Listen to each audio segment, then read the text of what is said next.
Mogu da kažem, moji utisci su perfektni i naučili smo puno toga, dali smo naše znanje, verujem da će saradnja biti još bolja i želim sve najbolje i organizatorima i svim ostalima. Pa da se predstavim, ja sam Ljubiša Stanišić, dolazim ispred grada Bijeljne, to je grad u Bosni i Hercegovini. Došli smo na ovu konferenciju povodom da predstavimo naš grad i Kancelariju za nacionalne manjine. Ja ću vam reći da je grad Bijeljina, znači prvi grad u Bosni i Hercegovini koji je otvorio Kancelariju za nacionalne manjine i zaista se ponosimo time. Znači u nekom proteklom periodu zaista smo otvorili dosta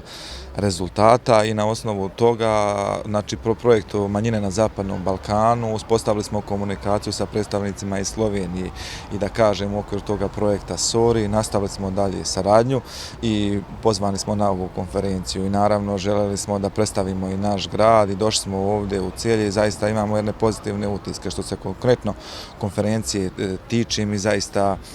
imamo pozitivno mišljenje i mogu slobodno da kažem da nam je zaista drago i počastvovani smo što smo ovdje zaista na ovoj konferenciji. Imali smo šta da naučimo, naučili smo različitosti, vidjeli smo primjere iz Hrvatske, Slovenije, Kosova i raznih drugih organizacija koji se predstavljaju na ovoj konferenciji, iznijeli neke svoje pozitivne priče lokalnih zajednica koji će nama u narednom periodu dobro značiti i pokušat ćemo da ovo što smo ovdje naučili da prenesemo u našu lokalnu zajednicu i sa radom sa nacionalnim manjinama da i mi takve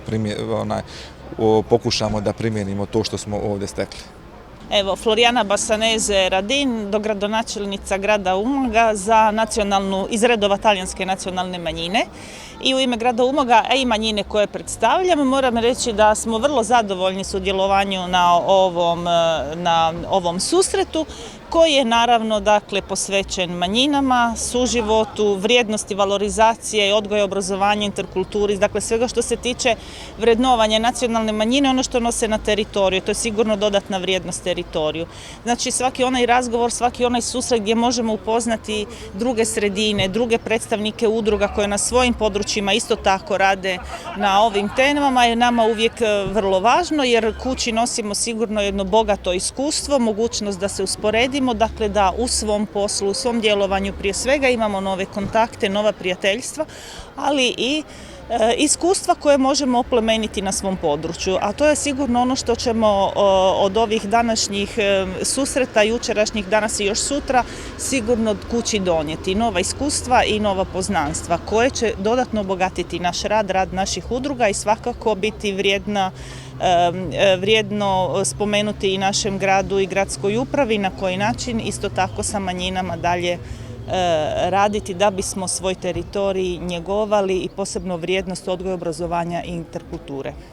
Ladislav Suknović, predsjednik Hrvatskog kulturno-prosvjetnog društva Matija Gubec iz Stavankuta, Vojvodine, odnosno Srbije. Pa evo, mi smo sudionici ove konferencije na kojoj smo predstavili pozitivne iskustva Hrvatske nacionalne zajednice iz Vojvodine, odnosno točnije Republike Srbije, gdje smo predstavili zapravo sve aktivnosti koje mi radimo na očuvanju kulturne baštine, a posebno na razvoju kulturnog turizma i načine na koji smo mi postigli da postaknemo i motiviramo lokalnu zajednicu da se uključi u sve procese po pitanju zaštite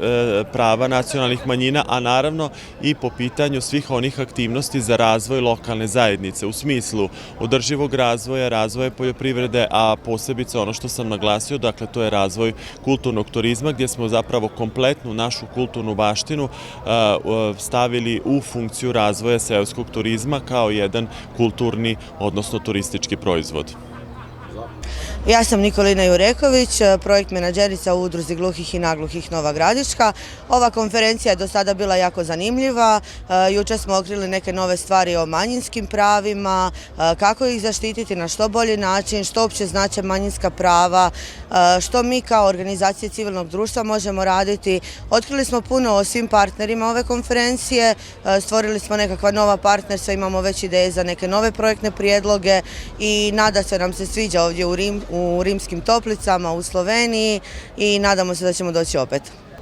Ja sam Ivanka Sučić iz Berlina, iz organizacije Südosteuropa kulture, koja je u biti već 20 godina postoji i tu smo došli na konferenciju jer radimo sa klijentima iz južnoistočne Europe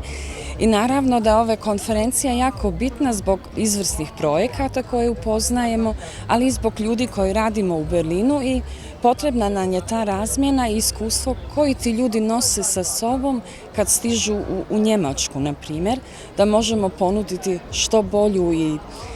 i ponudu, ali i razumijevanje za te ciljne grupe. Projekt Manjšinske zgodbe, ki se odvija v Rimskih Teplicah v občini Laško, organiziramo v sklopu programa Evropa za državljane. Se pravi, glavni financer je program Evropske unije Evropa za državljane v sklopu podprograma Ukrep pobratenja mest. Glavni cilj izvedbe projekta, to je organizacija konference v občini Laško v Rimskih Teplicah, je,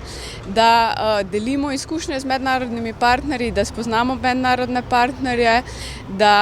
jih povabimo v naše lokalno okolje in prediskutiramo, izmenjamo prakse, najdemo nove strategije, iniciative, predloge